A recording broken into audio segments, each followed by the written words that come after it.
Welcome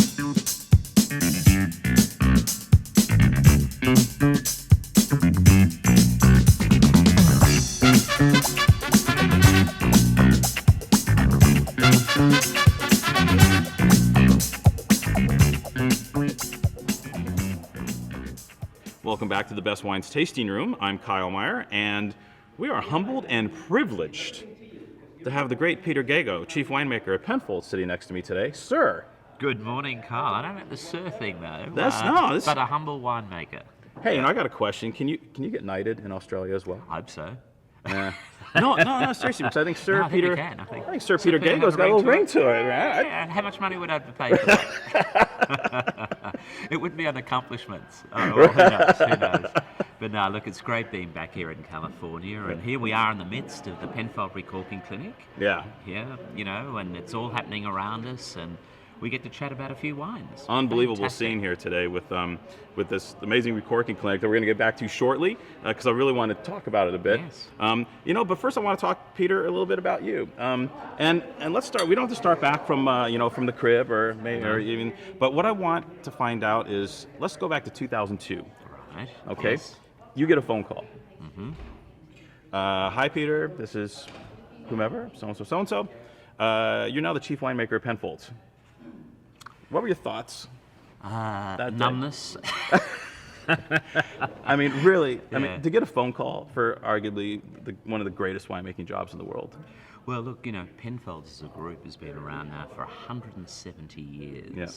And we've been doing business in Australia and obviously elsewhere around the world across that entire period. Mm-hmm. We were selling wines back to the mother country, England, back in the mid-1800s. So to be offered a role such as that was quite sort of frightening on the one hand, but at the other, not too bad. We have a wonderful culture at Penfolds, of mentorship and succession and such like. And whilst we've only ever had 4 chief winemakers, and on the 4th, we've got a wonderful safety net of a Penfold winemaking team. And, I look out even here, I see Steve Leanett, a senior red winemaker of 36 vintages. Andrew Wright's over there, over 20. Kim Schroeder, white winemaker, pushing 30 vintages. Andrew Baldwin, pushing 30 vintages. I'm the youngster at only 25. Right. So in 2002, when that happened, I'd been with Penfolds since 1989, and I've watched these things happening around me. And I was very, very pleased, very humbled, and a little bit shocked. Okay, when do I start? Yes. Now. Absolutely. And look, it was great. John Duval, who I took over from, he took over from Don Ditter, and Don obviously from the great Max Schubert. Yep. And, that's going back, now well over 60, 70 years. So, yeah, big shoes to fill. Speaking of big shoes, there's a term that you use in Australia that the Americans aren't quite as familiar with, and it's a term called a custodian. Custodian. So when you talk about being a custodian, particularly for the Grange wine, yes. what does that mean? What does that entail? Well, I guess, at Penfolds, I don't even refer to Penfolds as being a brand. Penfolds is a culture. Yeah. It's about wineries, vineyards, viticulturalists, winemakers, growers, all coming together to create this thing we call Penfolds. So with wines like for example, our Bin 389 or Grange, these are wines with great history and tradition. We don't make any of these wines to a formula, but what we do is we make them to a stylistic template. Now, everything in the world of wine is about fashion and cycle, and I am sure at some stage people said of Grange, I like the wine, but wouldn't it look much better in French? Wouldn't it look much better in... Well, no, that's the template. Yeah. So in a custodian way, you've got to protect the styles. Right. You've got to put quality first. And we say at Penfolds, the wines always come first. And that's why I'm still there after 25 years. There's a lot of choice out there. You can do your own little thing, and there's always those sorts of temptations. But, I've never had a regretful day of working at that group. It's just an amazing place and a great privilege. But you're there to do certain things from a custodian perspective, and at the same time there's a lot of imagination. There's new wines being developed, new vineyards being planted, so you protect where you have been yesterday and before and 170 years back, and you look to the future as well. So one foot in both camps. But the other wonderful thing about these wines at Penfolds from a custodian perspective, you won't see my signature on any back label of Penfolds. It's very much about the Penfold team, the Penfold ethos. And I say to the younger winemakers, ego, leave it at the door, please. Yep. This is about Penfolds, not about you. All right. That being said, as a custodian chief winemaker, during your time, as such, will you get a chance to put a little bit of your stamp? Is there an urge to kind of tweak and kind of leave your mark? There are refinements like 54 continuous vintages of Bin 389 as an example. I'd venture to say this wine is stylistically quite true to the Bin 389s of other years. However, there have been refinements. Right. There's been polishing, there's more poise to the wine now, there's more sheen, there's more attention to phenolics, to extract, to tannin management, to oak selection. So I'd like to think that the new Bin 389, the 2012, looks very different to the 1962, 50 years prior. They're more accessible, younger, yet at the same time they have still that propensity to age. Right. There's more finesse. Right. We've often said, wines don't become great wines in year 17 or year 25. They start off good. Yeah. This new 2010 Grange, you can actually drink it. The scores are just starting to come in. I won't be drinking much of mine. Right. I'll be saving mine for 10, 20 plus years from now, or maybe to hand over to others. Right. These are wines that have accessibility in youth, yet they live to the longer term. And, we have that proven track record. In our latest Rewards of Patience book, edition 7, we tasted those back to 1952. We tasted these back to 1960. Every vintage, not the good, the bad, and the ugly. Right. Every vintage, and it's amazing to see how many of them are just looking so vibrant and so fresh.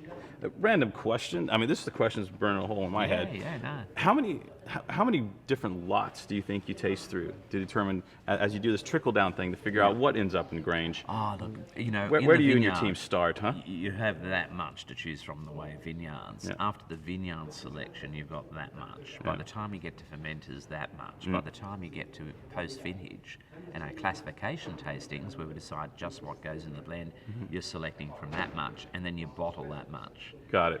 So it's a conical thing that zooms in. Now, there's quite a bit of sort of a self-fulfilling prophecy sort of mode to it as well. You keep an eye on certain vineyards, certain growers, certain rows of our own blocks within vineyards. So some of them are channeled toward, but you make the call at the fermenter of what will be taken off skins and complete its fermentation in oak.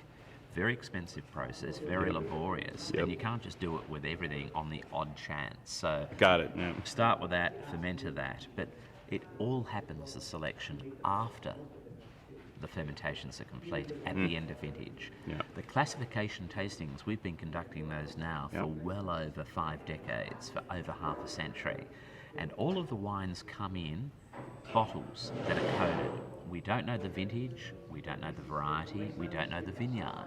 They're in coded bottles.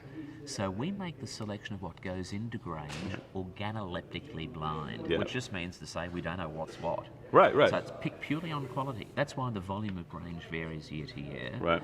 That's why the percentage of Cabernet that's sometimes included varies a little bit year to year.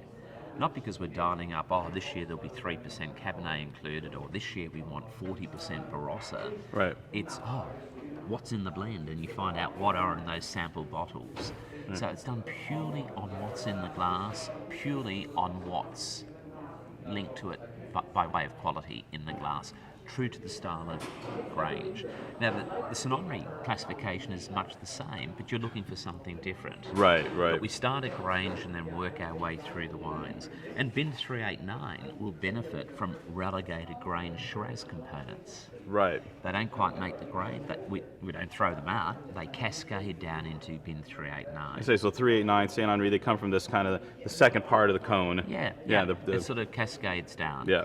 Now, there are some things where we don't have that choice. For example, our McGill Estate Shiraz. It's a single vineyard wine. It's an estate bottled wine, 5.2 hectares, 12.5 acres.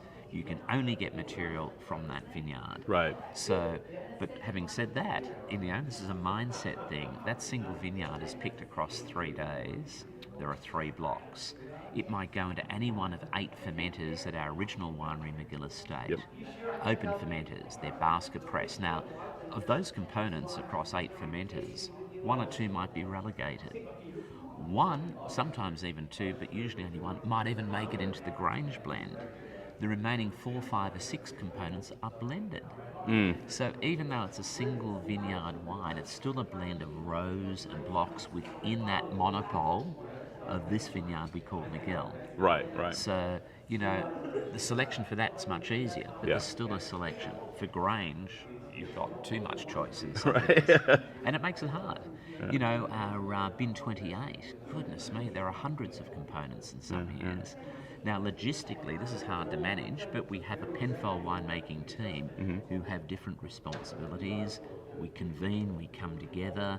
I might be tasting most of the day at McGill, Steve Leonard most of the day in the Nuriukta Barossa Valley winery. We come together. And, you know, our harvest isn't a 4-week harvest. It spans 3 months. 3 months. This place we call Australia, you know, it's a big place. You know, it's roughly the size, the area of the United States minus Alaska. People forget that. It's a big place. Peter, thanks for spending the time. My pleasure. I know Great you're to be wicked back busy. in this part of the world. Yeah. Wonderful. We greatly Thank you, Carl. appreciate it. Good luck Much today. Appreciate it. Thank you. Cheers. Goodbye.